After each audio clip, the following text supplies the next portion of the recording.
मैं वहाँ था, मैं वहाँ था, शायद तुम भूल गए हो, शायद तुम भूल गए हो। कहेंगे कुंत हुनाक, कुंत हुनाक यानी मैं वहाँ था, मैं वहाँ था। मौजूद यानी मौजूद। मुमकिन यानी शायद। इन तनसीत, इन तनसीत यानी तुम भूल गए हो। कुंत का मतलब होता है मैं था, हुनाक का मतलब होता है तुम वहाँ, मौजूद का मतलब मौजूद होता है यानी प्रेजेंट के लिए बात किया जाता है तो मौजूद का इस्तेमाल किया जाता है। मुमकिन, मुमकिन को अरबी में हम लोग मुमकिन ही कहते हैं, हिंदी में भी मुमकिन कहते हैं, लेकिन मुमकिन का मतलब क्या होता है? शायद, शायद यानी मुमकिन। इंत, इंत का मतलब तुम या आप होता है। नसीत का मतलब भूलना होता है, यानी कुछ भी भूल गए तो कहेंगे नसीत। या इंशा का भी इस्तेमाल कर सकते हैं। एग्ज़ाम्पल है कि मैं वहाँ था, शायद तुम भूल गए हो। अगर ये कहना हो तो कहेंगे कुंत हुनाक, मौजूद। मुमकिन इंत इंशा या मुमकिन इंत नसीत, इस तरह से कह सकते हैं और बोल सकते हैं। दूसरा जुमला है आज मैं खाना लाना भूल गया, आज मैं खाना लाना भूल गया। तो हम कहेंगे अल-यौम अना इंशा जिब तआम, अल-यौम अना इंशा जिब तआम। अब जिब की जगह जिब का मतलब होता है लाना, अल-यौम का मतलब आज, अना का मतलब मैं, इंशा का मतलब भूल गया। इंशा का मतलब भूल गया, जिब का मतलब लाना, तो आम का मतलब खाना होता है। इंशा की जगह पे आप चाहें तो नसीत का इस्तेमाल भी कर सकते हैं। जैसे आज मैं खाना लाना भूल गया तो कहेंगे अल यौम अना नसीत जिब तो आम, जिब तो आम यानी आज मैं खाना लाना भूल गया। अस्सलामुअलैकुम वरहमतुल्लाहि वबरकातुहू। दोस्तों कैसे हैं, क्या हाल है? उम्मीद करता हूं कि खैर व आफियत से होंगे। दोस्तों इस वीडियो में मैं आपको इस तरह के जुमले बनाना बताऊंगा छोटे छोटे लफ्ज़ों के साथ, यानी छोटे छोटे शब्दों को अगर आप सीखते हैं तो सीख करके इस तरह के जुमले बना करके किसी भी आदमी से बात कर सकते हैं, या कोई आदमी आपसे इस तरह के जुमले बोलता है तो आप उसकी बातों को समझ सकते हैं। लिहाजा आपसे गुजारिश है कि वीडियो को आखिरी तक देखिएगा।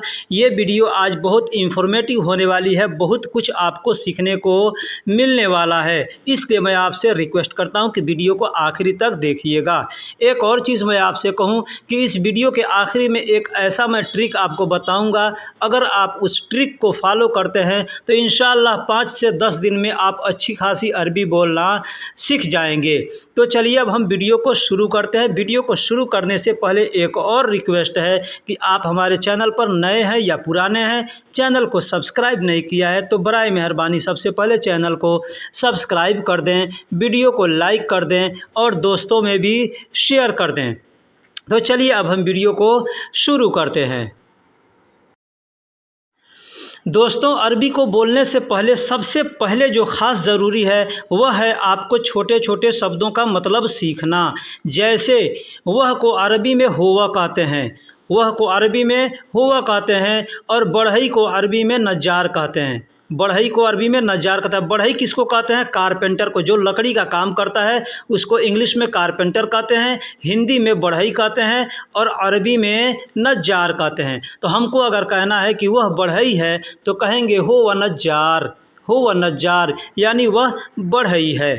ठीक उसी तरह दूसरा जुमला है, कहना होगा कि वह औरत है तो कहेंगे ही या हुरमा, ही या हुरमा। अब यहाँ एक चीज़ आप ध्यान दीजिएगा, यहाँ हमने बढ़ई के लिए हुआ का इस्तेमाल किया है और यहाँ औरत के लिए हिया का इस्तेमाल किया है। तो वह का मतलब भी हुआ का मतलब भी वह होता है और हिया का मतलब भी वह होता है, लेकिन हुआ मर्द के लिए इस्तेमाल करते हैं और हिया औरत के लिए इस्तेमाल करते हैं। तो अगर कहना होगा कि वह बढ़ई है तो कहेंगे हो व नज्जार, और कहना होगा वह औरत है तो कहेंगे ही या हुरमा, ही या हुरमा। हुरमा का मतलब औरत होता है और हिया का मतलब वह होता है। औरत को अरबी में निसा भी कहते हैं और हुरमा भी कहते हैं। तीसरा जुमला है एक टेबल चाहिए, एग्जाम्पल है कि एक टेबल चाहिए कहना होगा तो कैसे कहेंगे। सबसे पहले इसमें आपको जानना पड़ेगा कि टेबल को अरबी में ताउला कहते हैं और चाहिए को अरबी में एबी कहते हैं या अबगा कहते हैं, ठीक। और वाहिद यानी एक को अरबी में वाहिद कहते हैं। दोस्तों अगर आपको गिनती नहीं आती है तो हमने वीडियो अपलोड कर रखा है, आप वहां से चाहें तो अरबी की गिनती सीख सकते हैं। अगर आपको वीडियो ना मिले तो हमें कमेंट बॉक्स में बोलिएगा, मैं उसका लिंक आपको दे दूंगा, ठीक। तो अगर कहना हो एक टेबल चाहिए तो कहेंगे A B Wahid ताउला, A B वाहिद ताउला यानी एक टेबल चाहिए। अब कहना होगा वह बढ़ई है तो कहेंगे हुआ नज्जार, वह औरत है तो कहेंगे ही या हुरमा। एक टेबल चाहिए तो कहेंगे A B Wahid ताउला, A B वाहिद ताउला। अब यहाँ पे कोई भी चीज़ चाहिए आपको तो आप इसका उसका नाम ले सकते हैं। टेबल की जगह पे टेबल को हटा देंगे और वहाँ पे उस चीज़ का नाम ले सकते हैं। दोस्तों और अगला जुमला लेते हैं। जैसे हमको कहना है कि कपड़ा ख़राब है, कपड़ा ख़राब है, किसी का भी कपड़ा ख़राब है या दुकान में जाते हैं तो सबसे पहले जानना होगा कि कपड़ा को अरबी में गुमास कहते हैं, कपड़ा को अरबी में गुमास कहते हैं और ख़राब को अरबी में खरबान कहते हैं। अगर हम कहते हैं कि गुमास खरबान मतलब इसका होता है कपड़ा ख़राब है, कपड़ा ख़राब है, ठीक है। गुमास खरबान यानी कपड़ा ख़राब है। उसी तरह से अगला जुमला लेते हैं। जैसे कहना होगा कि बच्चे खो गए, बच्चे खो गए। अब यहाँ पे कोई भी चीज़ अगर खो गया तो हम वहाँ इस्तेमाल कर सकते हैं उस चीज़ का नाम। जैसे बच्चे खो गए कहना होगा तो कहेंगे अतलाफ अतफ़ाल, अतफ़ाल जाआ। अतफ़ाल कहते हैं बच्चे यानी बहुत से बच्चे हैं तो उसको अतफ़ाल कहेंगे और एक बच्चा है तो उसको तिफ़िल कहेंगे। तो तिफ़िल का मतलब बच्चा होता है, अतफ़ाल का मतलब बच्चे होता है, जाआ का मतलब नुकसान खोना होता है। कोई चीज़ खो गया, गुम गया तो उसको कहेंगे जाआ, यानी कहेंगे बच्चे खो गए तो कहेंगे अतफ़ाल जाआ।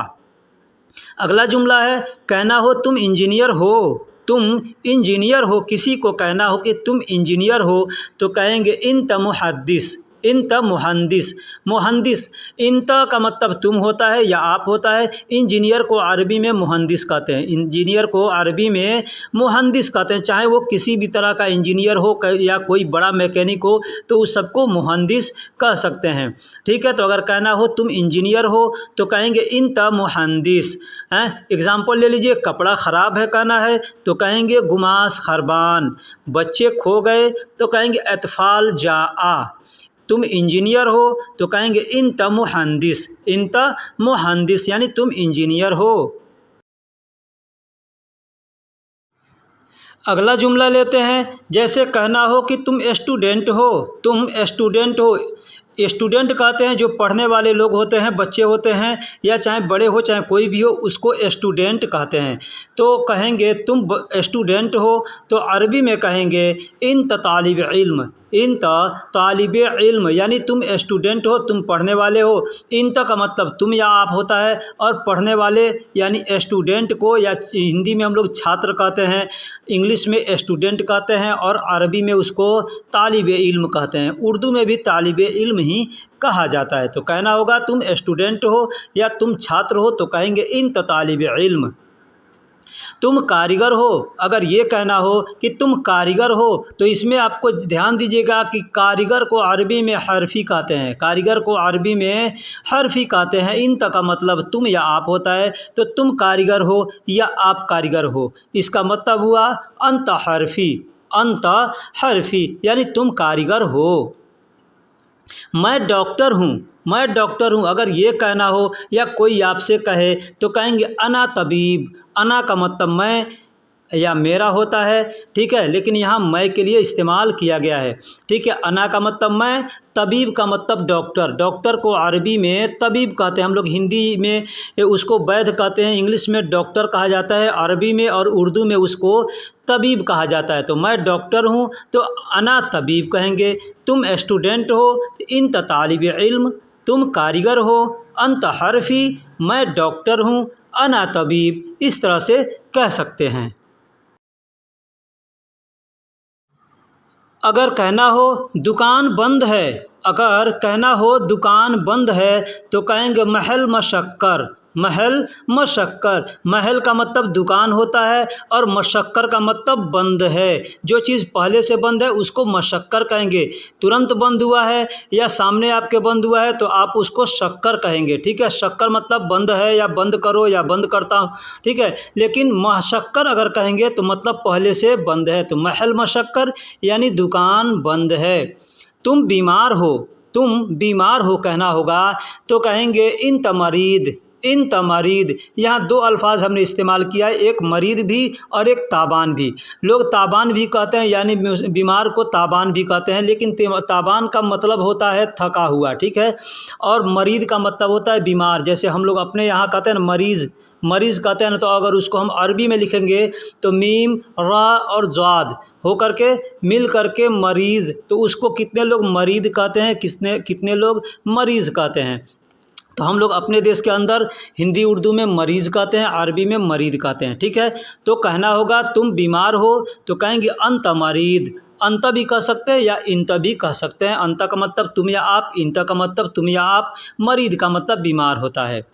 मैं थका हुआ हूँ, मैं थका हुआ हूँ अगर ये कहना होगा तो कहेंगे अना ताबान, अना ताबान। अना का मतलब मैं होता है, ताबान का मतलब थका हुआ होता है, लेकिन लोग बीमार के लिए भी इस्तेमाल करते हैं ताबान, तो आप भी कर सकते हैं। ठीक है, तो अना ताबान यानी मैं बीमार हूँ या मैं थका हुआ हूँ, इसका मतलब दोनों हो गया। तो अगर कहना हो दुकान बंद है तो कहेंगे महल मशक्कर। एक और चीज़ यहाँ बता दूँ कि दुकान जैसे रूम है, दुकान न तो उसको महल कहते हैं। कोई भी चीज़ का दुकान होगा तो उसको महल कहते हैं। अब क्या चीज़ का दुकान है, दवा का दुकान है, खाने का दुकान है, होटल का दुकान है, उसका सबका अलग अलग नाम होता है। जैसे किराना स्टोर है उसको बकाला कहते हैं, दवाई का दुकान है तो उसको सदीलिया कहते हैं, होटल है तो उसको मताम कहते हैं या फुंदुक कहते हैं। ठीक है, तो इस तरह से बहुत से जो भी दुकान होते हैं सबका अलग अलग नाम होता है, लेकिन सिर्फ अगर हमको कहना हो दुकान बंद है तो कहेंगे महल मशक्कर। तुम बीमार हो तो अंत मरीद भी कह सकते हैं, अंत ताबान भी कह सकते हैं। मैं थका हुआ हूँ तो यहाँ पे अंत ताबान का इस्तेमाल करेंगे। तो अंत ताबान का मतलब मैं थका हुआ हूँ और मैं बीमार हूँ, दोनों के लिए इस्तेमाल किया जाता है। मुझे क्षमा करो, मुझे क्षमा करो हिंदी में कहते हैं मुझे क्षमा करो, अरबी में उर्दू में कहते हैं मुझे माफ़ करो, मुझे माफ़ करो। तो अगर अरबी में कहना होगा तो कहेंगे अना आसिफ़, अना आसिफ़ यानी मुझे क्षमा करो या मुझे माफ़ करो, इसका मतलब होता है। एक और इसका अल्फाज है मुझे क्षमा करो या मुझे माफ़ करो, को अरबी में कहते हैं अना मालिश, अना मालिश। मालिश का मतलब भी होता है माफ़ करो। अना का मतलब मुझे और आसिफ का मतलब माफ़ करो और मालिश का मतलब भी होता है माफ़ करो। तो कहना होगा मुझे क्षमा करो या मुझे माफ़ करो तो कहेंगे अना आसिफ या अना मालिश भी कह सकते हैं। मैं गमगीन हूँ या मैं दुखी हूँ या मैं परेशान हूँ। ठीक है, इस तरह के जुमले अगर कहना हो तो हम कह सकते हैं अना हज़ीन, अना हज़ीन यानी मैं गमगीन हूँ, मैं गमगीन हूँ, मैं मायूस हूँ। आदमी कहता है ना, तो अना हज़ीन कहेंगे मैं गमगीन हूँ, मैं दुखी हूँ। बोलने के लिए हिंदी में उर्दू में कई तरह से बोलते हैं। ठीक है, लेकिन अरबी में हम कह सकते हैं अना हज़ीन मतलब मैं गमगीन हूँ, मैं दुखी हूँ। अब यहाँ पे कहना होगा कि परेशान हूँ तो यहाँ पे हज़ीन भी कह सकते हैं या मुश्किला का भी इस्तेमाल कर सकते हैं। जैसे अना मुश्किला यानी मैं परेशान हूँ या मैं मुसीबत में हूँ, इसका मतलब ये होता है। और अना हज़ीन यानी मैं गमगीन हूँ, मैं दुखी हूँ, मैं मुसीबत में हूँ, तो ये सेम बातें होती है। मेरा हिस्सा अलग दो, मेरा हिस्सा अलग दो। कोई भी चीज़ का हिस्सा है अगर हमको मांगना है किसी से तो हम कहेंगे मेरा हिस्सा अलग दो। तो हम कह सकते हैं अना जुज़ लहाल आती, अना जुज़, अना का मतलब मेरा होता है, जुज़ का मतलब हिस्सा होता है, लहाल का मतलब अलग होता है और आती का मतलब दो, आती का मतलब दो। तो अना जुज़ लहाल आती यानी मेरा हिस्सा अलग दो। अब इस तरह से भी हम कह सकते हैं आतिनी जुज़ लहाल, आतिनी जुज़ लहाल यानी मुझे दो हिस्सा लहाल का मतलब अलग, तो मुझे हिस्सा दो अलग, इसका मतलब ये भी हो जाएगा। तो हम ऐसे भी बोल सकते हैं अना जुज़ लहाल आती या आतीनी जुज़ लहाल, इस तरह से भी कह सकते हैं। तो अगर कहना हो मुझे क्षमा करो, मुझे माफ़ करो, तो अना आसिफ़ या अना मालिश का इस्तेमाल कर सकते हैं। मैं गमगीन हूँ, मैं दुखी हूँ, मैं परेशान हूँ, तो कह सकते हैं अना हज़ीन या अना मुश्किला। मेरा हिस्सा अलग दो, तो कह सकते हैं आतीनी जुज़ लहाल या अना जुज़ लहाल आती, इस तरह से कह सकते हैं। दोस्तों, अगर कहना हो कि मैं प्यासा हूँ, मैं प्यासा हूँ, तो क्या कहेंगे?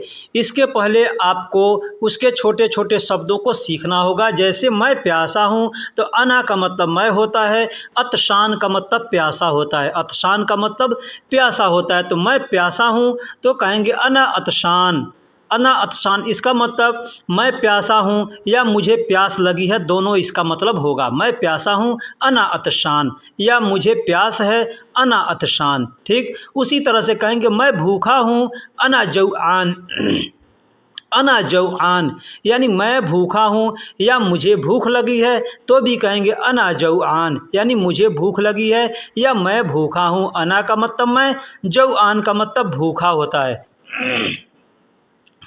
मुझे रोटी दो, मुझे रोटी दो, तो कहेंगे आती अना खबूज़, आती अना खबूज़ या अना आती खबूज़ या खबूज़ अना आती, यानी आगे पीछे करके बोल सकते हैं। मुझे रोटी दो, मुझे को अरबी में अना कहेंगे और रोटी को अरबी में खबूज़ कहेंगे और दो को अरबी में आती कहेंगे। दो, अब दो, ये दो तरह का होता है, एक तो होता है एक दो, तो वो दो हो गया, उसको अरबी में इत्नैन कहते हैं। ठीक है, लेकिन अगर दो किसी से कोई चीज़ लेना है तो कहेंगे दो, तो कहेंगे आती, आती का मतलब दो।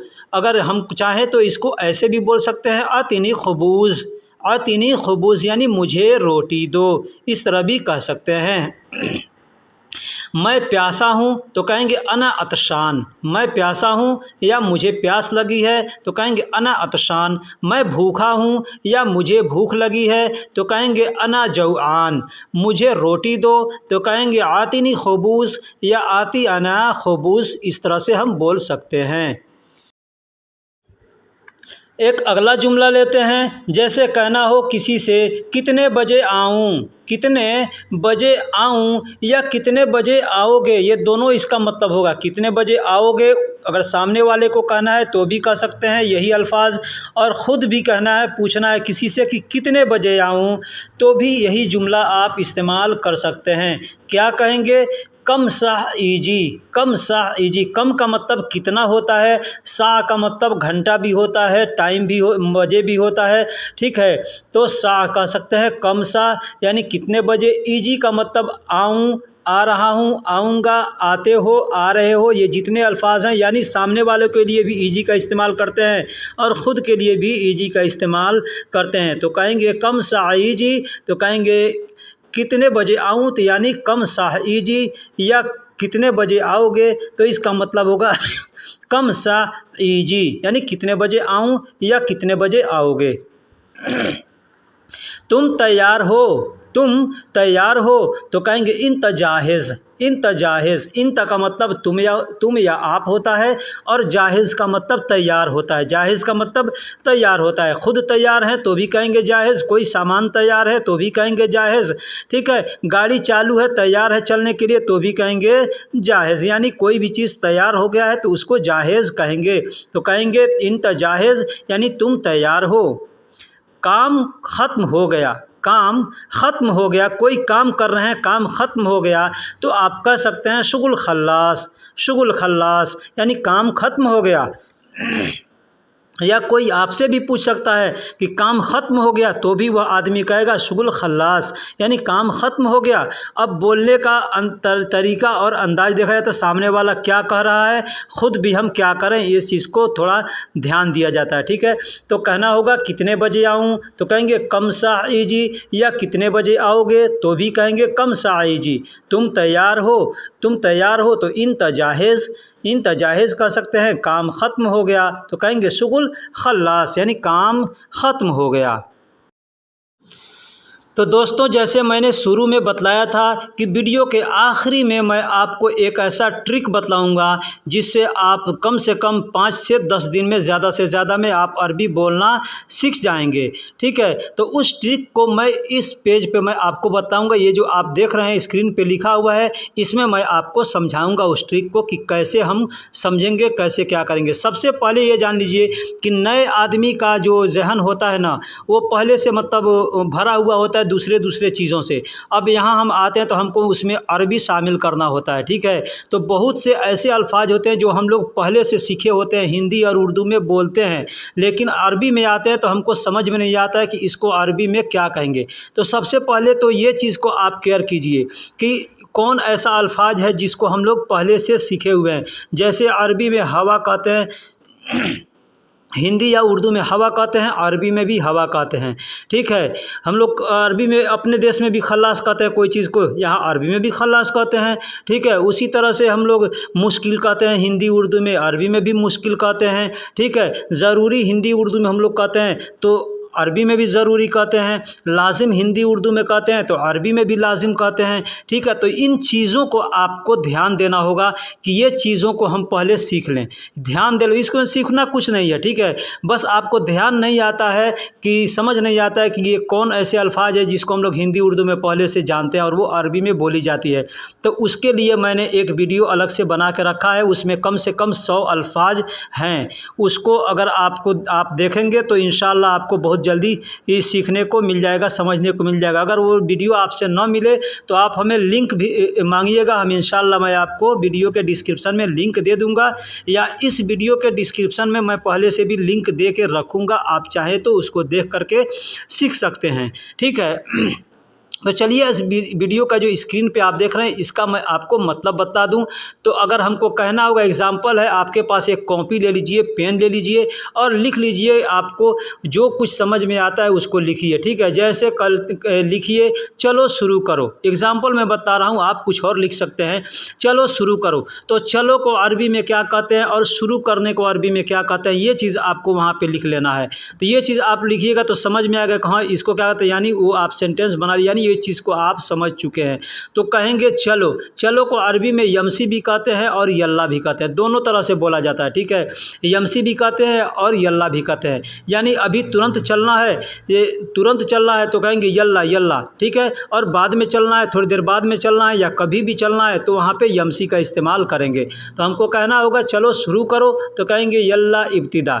इब्तिदा का मतलब होता है शुरू करना है। कोई भी चीज़, काम शुरू कर रहे हैं, चाहे चलना शुरू कर रहे हैं, नहाना शुरू कर रहे हैं, पढ़ना शुरू कर रहे हैं, तो हर जगह के इब्तिदा का इस्तेमाल करेंगे। इब्तिदा का मतलब होता है शुरू करना। ठीक है, तो चलो शुरू करो तो यल्ला इब्तिदा कहेंगे। अब ठीक है, दूसरा जुमला भी आप लिख लीजिए एक और किसी तरह का। जैसे मैंने लिखा है समय ख़त्म हुआ, समय ख़त्म हुआ, तो समय को सीखिए कि आप ये पहले से ये अल्फाज जानते हैं। समय हम लोग हिंदी उर्दू में बोलते हैं, अरबी में भी, अरबी में उसको वक्त कहा जाता है, और वक्त हम लोग हिंदी उर्दू में भी पहले से बोलते हैं।